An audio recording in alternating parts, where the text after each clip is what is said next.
The chatter of little people breaks on my purpose, like the water drops which slowly wear the rocks to powder. And while I laugh, my spirit crumbles at their teasing touch.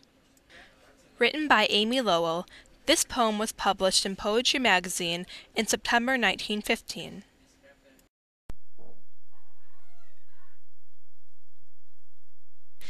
The 20th century brought forth an era of social consciousness, as the world was responding to the changes brought by the Industrial Revolution. Communication and travel became much more accessible, and therefore new ideas for reform emerged and dispersed. These new ideas would have been considered unspeakable in the rigid Victorian society. These modern reformers, such as Emma Goldman, Jane Addams, and the IWW, wanted to rid America of big city machines, establish suffrage for women and minorities, and give rights to workers, along with proper conditions, acceptable work hours, and labor unions. It was officially the end of the frontier, and the U.S. wanted to culturally mature as a great nation. This era was known as the Progressive Movement. During this period of change, European artists of all kinds, painters, sculptors, writers, poets, all flocked to the States to be a part of it. These artists brought with them modernism, a form of expression that encouraged human beings to reshape and improve their designated environment, similar to progressive ideals. At the time, Chicago was not known for its high culture. It was known for its working class, its stockyards, and, as Carl Sandburg put it, its big shoulders. However, Chicago became a growing hub for these European artists, especially writers and poets, in the 1910s.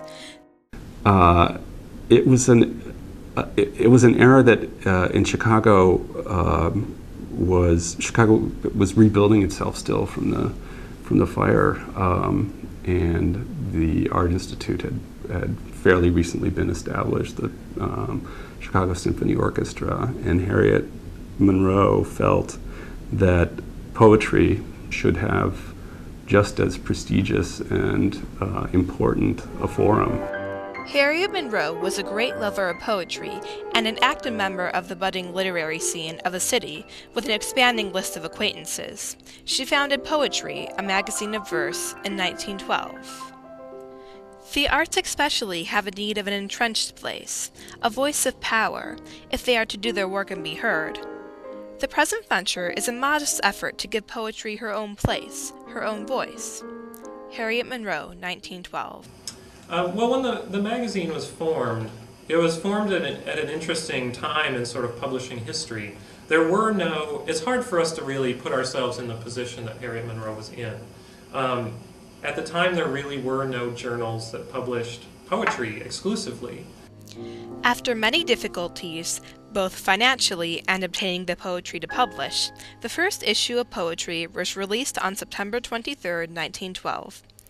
It featured poems by Arthur Davison Ficke, William Vaughan Moody, Amelia Stewart Lorimer, Helen Dudley, Grace Hazard Conkling, and 2 poems by Ezra Pound. In 2 weeks, the first 1,000 copies were sold out. This marked the beginning of the new poetry movement in Chicago. Part of this movement was the school of poetry known as Chicago Poets, which first appeared in the January 1913 issue with Vachel Lindsay's poem General Booth Enters into Heaven, which was originally sung as a performance piece. Edgar Lee Masters and Carl Sandburg were also classified as Chicago poets, with their poems about realistic urban life, which highly opposed the Imagist movement led by Ezra Pound and other classical European poetry. As poetry's reputation grew, so did its list of poets. It came to introduce such poets as T.S. Eliot, Marion Moore, Wallace Stevens, Hilda Doolittle, also known as H.D., and William Carlos Williams. On July 28, 1914, war was declared in Europe, during which millions of young men died in ways previously inconceivable. The use of machine guns, tanks, and poison gas increased the number of casualties exponentially. America joined the Allies in 1917, 3 years after the war began. Harriet Monroe wrote, "It was a sudden shattering of hope, a brutal denial of progress, a bloody anachronism." Feeling sympathetic to the soldiers overseas, she sent issues of poetry so they could have something cultural to read and to remind them of home. During one battle, when morale was low, one soldier stood up and recited the poem Trees by Joyce Kilmore, which was originally published in Poetry. One soldier said, "To read poetry in the midst of these naked circumstances out here is a pretty mean test. But I have found that some of Miss Lowell, Masters, Sandburg, and Lindsay have survived when several of my old favorites have died in the shuffle." Monroe also published letters and poems from soldiers in the November 1914 issue.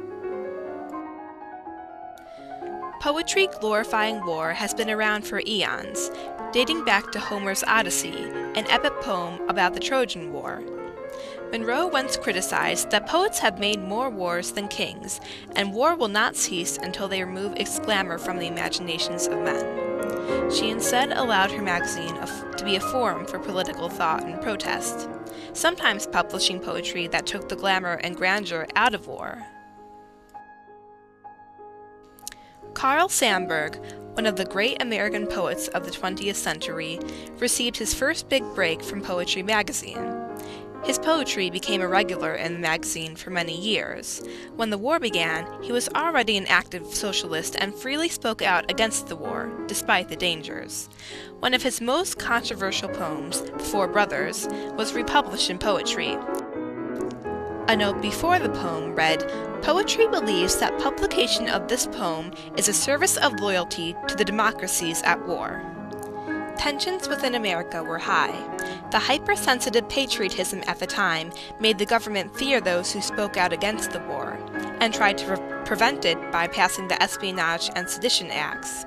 It fined the guilty party $10,000 and 20 years in jail.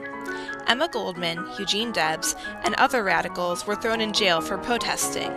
Censorship was rampant in newspapers and magazines across the country. In 1919, Sandburg was held in a detention center for possession of Bolshevik propaganda while returning from a visit to Russia. Isaac Rosenberg, a soldier fighting overseas, wrote poetry describing the horrors of war from a first-hand account.